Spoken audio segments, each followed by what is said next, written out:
cafe anyway.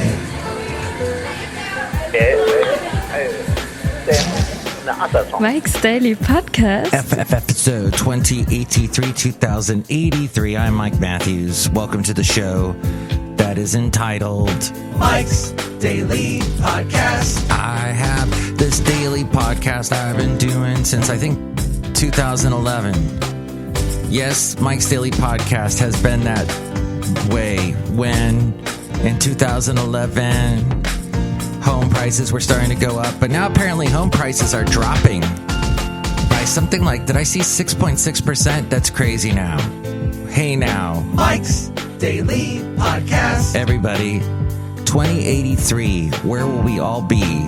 That's the question for you and me. Mike's, I think we'll be dead. Daily. But that's okay because podcast. We're going to, no, not all of you. Yeah. No, I know I won't be around.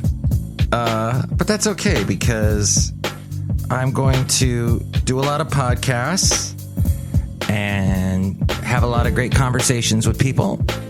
Spend a lot of time with my lovely lady friend. Spend as much time as I have left with my wonderful Basil the Boxer, who's in the podcast picture today.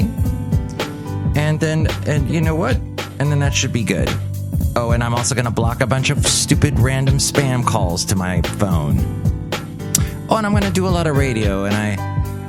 Radio and I have gone this far.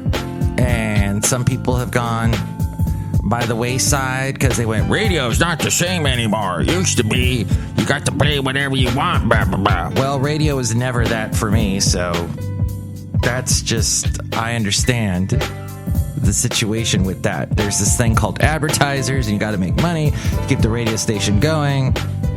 It's all a happy, happy dream to think, oh, I'm going to play my favorite bands all day long, and everyone's going to listen to me. It ain't going to happen. Sorry. Hey, but you know what? You've got this podcast. You can podcast and do whatever you want. And maybe a bunch of people will listen to you.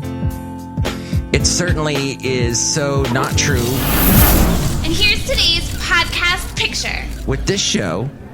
But that's fine. That's fine. Because, like I said before, I'm busy doing things like enjoying time with great people and conversations and the mysteries that life holds. Hey, so the podcast picture today is of Basil the Boxer. This picture actually was taken back in April. We had a nice day. I took him to the park. But, you know, Basil can't walk, so I have to carry him to the park, and that involves me being strong. And, oh, there he is now. Which he, you know what? I've decided that Basil could be at the most beautiful park on the planet. And that's right. And this is what Basil's telling me. He could be at the most beautiful park of the planet. It still doesn't compare to his wonderful little bed in the house with us surrounding him.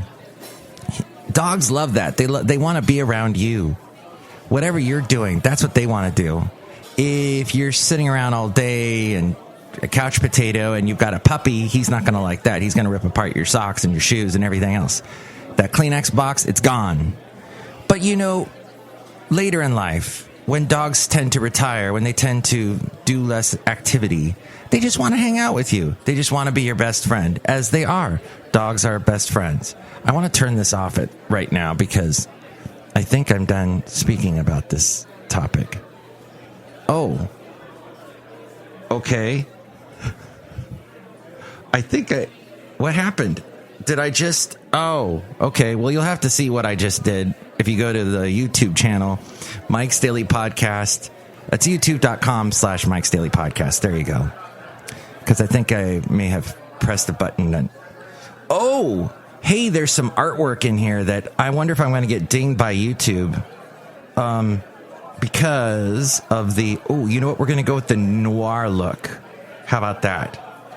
Yes. Or the sepia? Yeah. There's so many choices with the... We'll go with 8mm. Because 8mm makes it look all grainy and fun. And see that picture and that video at MikesDailyPodcast.com. Last picture was of that house on 10 Hills, the 10 Hills Trail.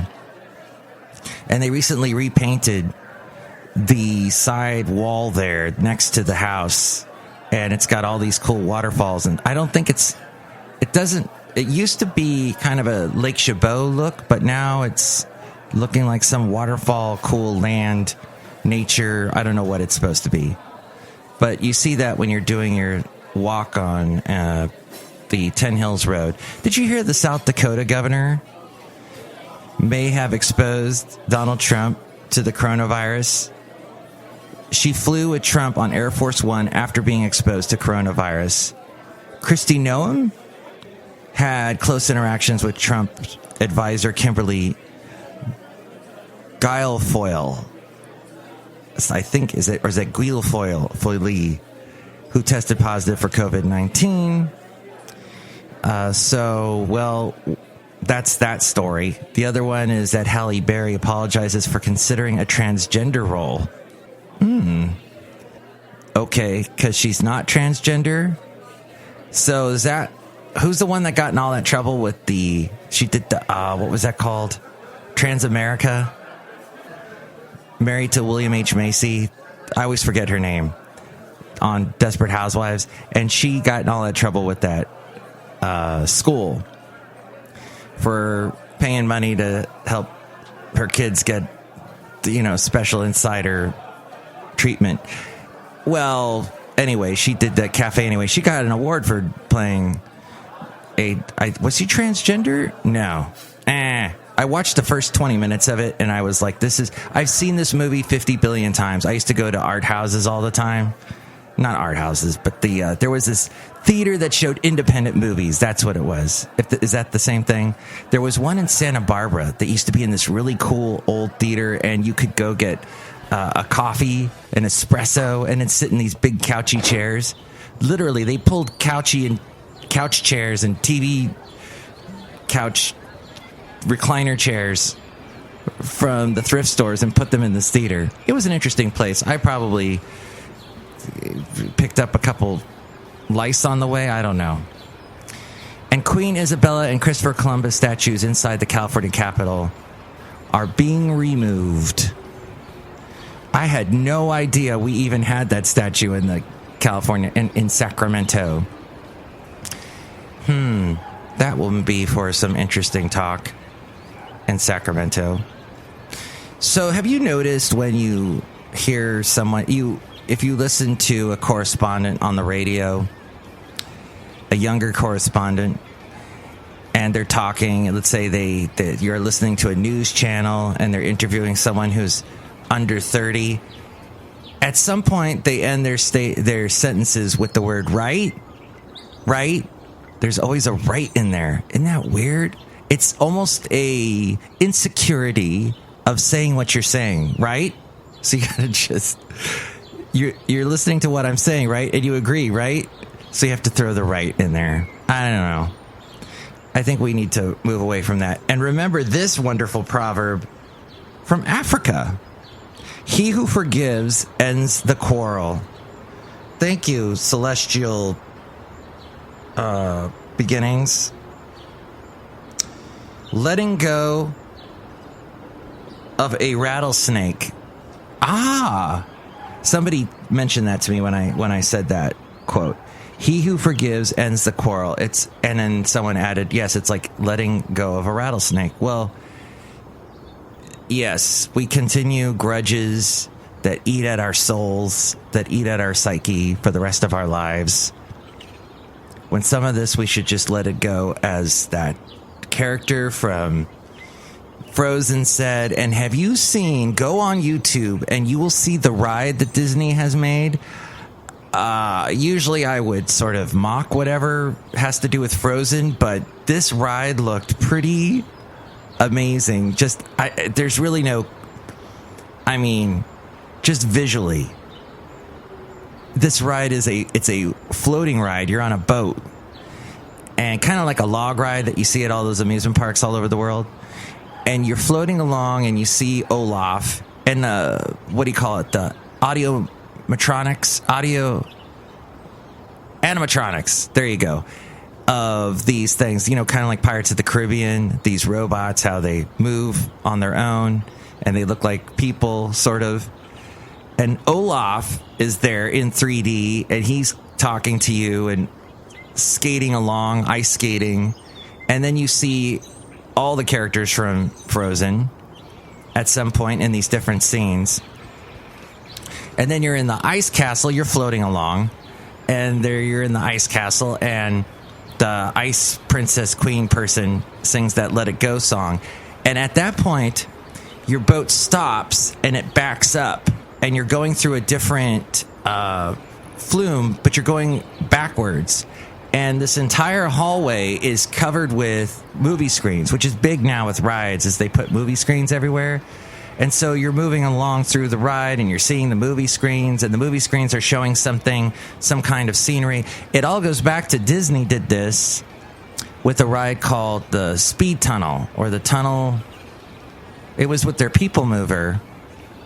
And they had a speed, or the Tunnel of Motion or something. And as you went through this tunnel, it was surrounded by a movie screen, and it was showing like you're traveling. As you're traveling through the tunnel, there are cars on either side of you racing with you, and then suddenly there are speedboats racing with you, and then all of a sudden you're in the air and you're flying. It kept like cutting between different situations as you were moving through this tunnel.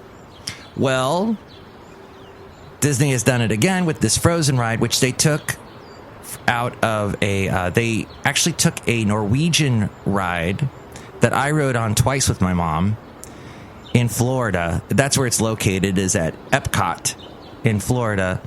Epcot is this amusement park that's got this huge technological area. It's supposed to be all about the future. It goes back to an idea Walt Disney had shortly before he died, around 64 to 66. He had said something to the effect of he wanted to create the Epcot, which is the experimental prototype community of tomorrow. I know this because I did a speech about it in high school.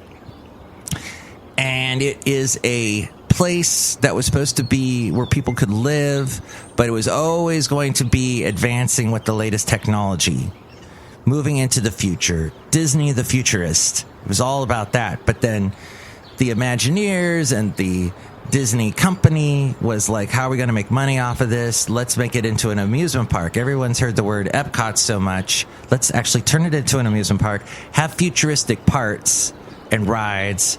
There's actually, I think is it still there? No, I think they may have recently taken it out. It was an Ellen DeGeneres ride where she's talking to you the whole time, and you actually see an audio animatronic Ellen DeGeneres at one point fighting dinosaurs. But I think that's gone. Where it was all about energy, and it had Bill Nye the Science Guy in it. And anywho, they also had in this other section this huge area, a big lake, and it was surrounded by all the countries of the world, or a huge swath of countries around the world represented there. Canada, Mexico, China, I think, Norway. So Norway section had a ride called Maelstrom, as in a huge storm. And they had Vikings in it. And at one point, there was a big oil platform, and you were in the North Sea. That part of the ride always blew me away. And then I found out later that they were actually going to have a Tesla coil in that room to create the effect of lightning, because you're supposed to be there during a storm, a maelstrom. But they realized maybe a Tesla coil and water, because it's a water ride, that's not a good idea. So they decided against it. But that ride lasted for, I think, a couple decades. And now it's gone and replaced by Frozen. But at one point during Maelstrom's ride, your boat would stop and suddenly you would go backwards. From what I heard, that was the only ride that ever had that, or up until that point was the only ride that would actually stop and go backwards, that had to do with a flume ride or a boat ride.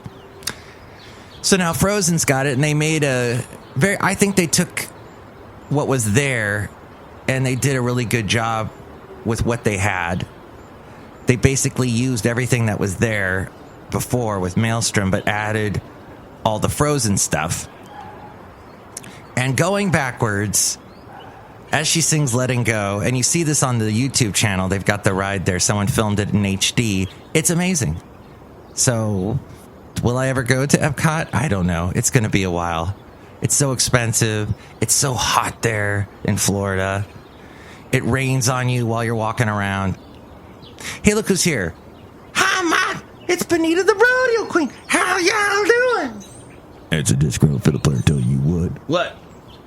What I like about Florida are all the alligators. Yeah, they got those there. Alligators. And you can actually eat them. They have a thing called gator bites. But you feel kind of guilty eating them. Or maybe you're tempting fate because maybe they'll eat you. Yeah, I don't want that to happen. Look who else is here. Hello, Mike. I make the delicious root beer. Have some right now. I'll throw you to an alligator. I'll cut you. We got some of what you just said. Thank you. Next show, it'll be the wonderful Madame Rootabega, Valentino, and Bison Bentley. Hope we took you on a little ride today. Took you to the another side of the planet, maybe, away from your troubles and woes, and made you go, oh, that's interesting, Mike. Thank you. I will let it go. Because he who forgives ends the quarrel. That's where we'll end it. With FF episode 2083. Check out the website, MikesDailyPodcast.com. You can tell me what you think about any of these topics that we covered today. Call me at 336-MM-DAILY. That's 3 + 3 = 6. MM as in Mike Matthews, Daily as in what this podcast has been for several days, right. Mike's Daily Podcast is written and produced and performed by Mike Matthews. His podcast is super easy to find. Download or listen to his show and read his blog at MikesDailyPodcast.com. Email Mike now at MikesDailyPodcast@gmail.com. See you tomorrow. Bye!